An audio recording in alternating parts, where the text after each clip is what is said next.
toll ci ay 8 camions war a nekk ay 2400 sacs yoo xam ni livré nañu ko ci marché bi fi mu ni tey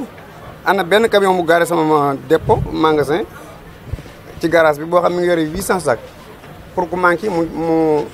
mën a ñëw pour livrer la. am na yeneen 4 camions yoo xam te ñu ngi war a départ ñu ci yoon bi war a ñëw nii war a yor tollal ci 3200 sacs yooyu dañuy taxaw maanaam pour ku soxla ñu mën a ñëw fekk la si biir magasin livré. moom dana macha allah dana mat sëkk du manqué problème aliment bi ñu commencé livré ci gàmmu gi livré nañ ci lu mat ci 5 camions mu war a nekk ay 5000 sacs waaw fi mu ne nii encore ñu ngi stock lu toll ci 600 sacs yoo xam ni kenn soxlaagu ko demee dinañ jëli ñaari camion yu war a toll ci 2000 sacs yoo xam ni dafa war a ñëw suba moom itam incha allah du manqué. li nga xam mooy problème mu farine bi ñu commencé livré gàmmu gi livré nañ ci toll ci 3 camions camion bu war a def 800 sacs mu war a nekk 2400 sacs ci biir marché bi livré nañ ko ci. am nañu stock itam fii ci magasin bi lu toll ci 200 sacs yoo xam ni kenn soxloogu ko am nañu benn camion bu départ itam pour ñëw ak seegul mi ngi toll ak Thiès mi ngi war a ñëw fi boobu dañu ko bëgg a réserver en cas ku soxla rek boo soxlaa mu mën laa livrer directement kooku itam xam nañu du manqué. problème de sucre bi ñu commencé ci semaine bi livré nañ ci 5 camions ci biir dëkk bi ak li ko wër mu war a nekk 4000 sacs fi mu nii am na benn camion boo xam ni mi ngi stock sama biir garage yore 800 sacs am na benn camion bu départ mi ngi war a léemu ak si Saint-Louis nee ma départ na ci suba mi ngi yore 800 sacs mu war a nekk 2 camions bu ne 800 sacs yoo xam ni dañ koy réserver pour en cas ku jeex ci diggante bi fekk na livré nañ ñun commerçant yi ba pare parce que ñun toujours dañuy livré ko dëkk bi yëpp ba pare door a wut lu ñu stocké pour ku soxla boo amee lu manqué mën a dem jëliwaat. am nañu tam fii ci biir magasin bi loo xam toll na ci 400 sacs suukar mi ngi nii en cas ku soxla mën nañ ñëw wala bu fekkente ni lu takku la camion bi ñëw livré la ci sa magasin. waaw loolu daal mooy produit yoo xam moom la ñuy def. oignon pomme de terre. waaw yooyu moom defuma ko. waaw mais yi ñuy def daal moom fexe nañ ba sécurité ba nga xam ne dara du ci manqué. livré nañ ci liñ ci war a livré lépp ci dëkk bi am na lu ñu stocké ci oto yi am nañu stocké sama magasin bi am na tam loo xam ni mi ngi ñëw ba tax na lépp loo xam ne ñu ngi koy jaay moom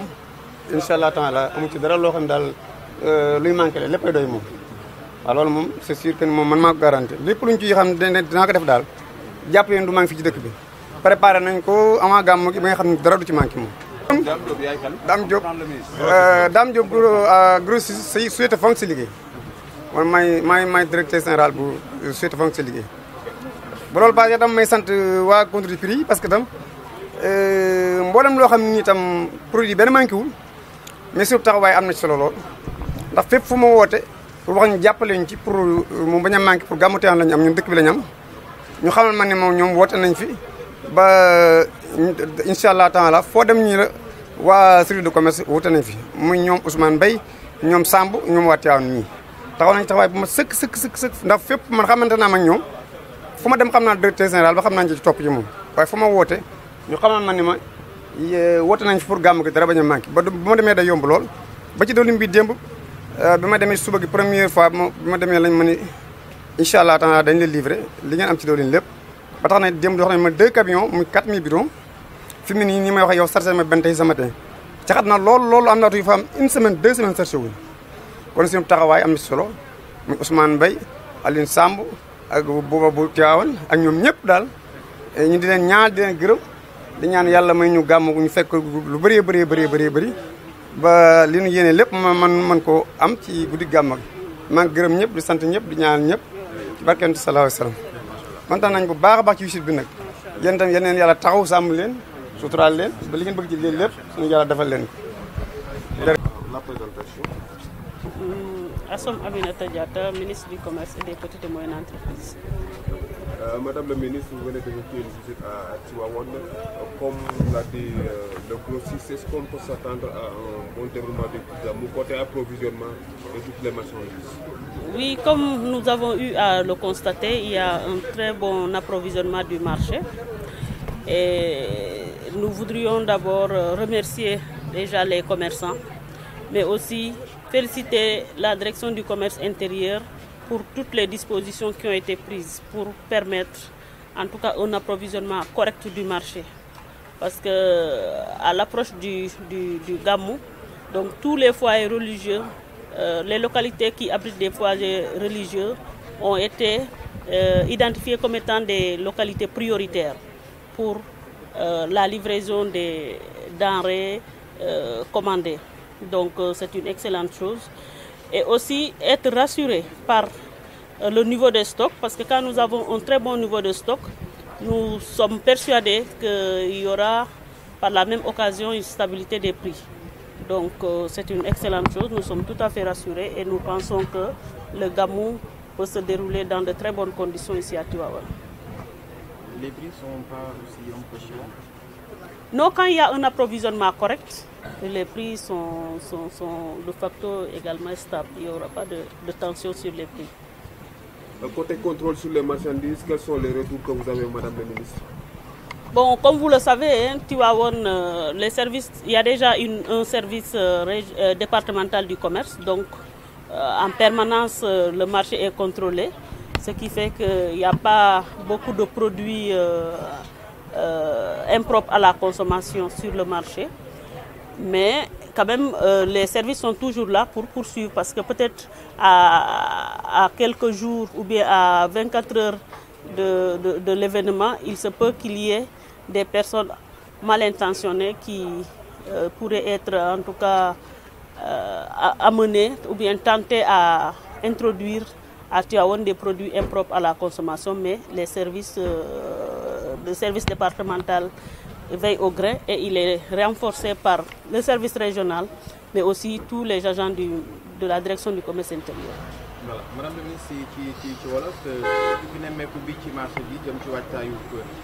gàmmu ko Tivaouane tey lan lañ mën a xaar ci jëm ci approvisionnement ci wàllu yi nga xam ne moom la ñuy jëfandikoo jëm ci wàllu lekk gi naan gi ndax tey mën nañ jàpp ne lépp yemb na. waaw mën nañ jàpp ni lépp yemb na. maa ngi ci profité pour remercier commerçants yi ci seen engagement, waaye aussi di féliciter direction commerce intérieur ndax disposition yëpp jël nañ ko ci ñi nga xamante ne ñoom ñooy fournir commerçants yi dans si localités yi nga xamante ne foofu la ñuy defee gàmmu yu ndax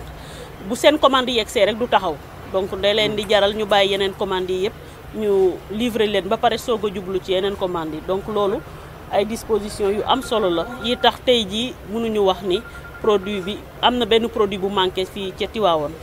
te bu amee ni approvisionnement bu baree rek bu produit yi matee ci marché bi prix yi day daal di yomb, donc loolu tamit ñu koy rafetlu bu baax a baax di ci encourager commerçant yi ak service bi. ci wàllu contrôle bi service yi yan xibaar lañ la jox? waaw service bi nag xam nga Tivaouane am na service départemental commerce bu fi nekk, donc constamment dañuy contrôler marché bi, donc looloo tax produit boo xamante ne baaxul ci dundin askan bi du yomb trop nga gis ko fi. waaye xam nga bés bi plus muy jege si plus ñeneen ñi bëgg a profité ci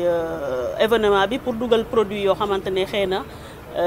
baaxul ci population bi. Donc mais service yi ñu ngi continuer contrôle bi, service départemental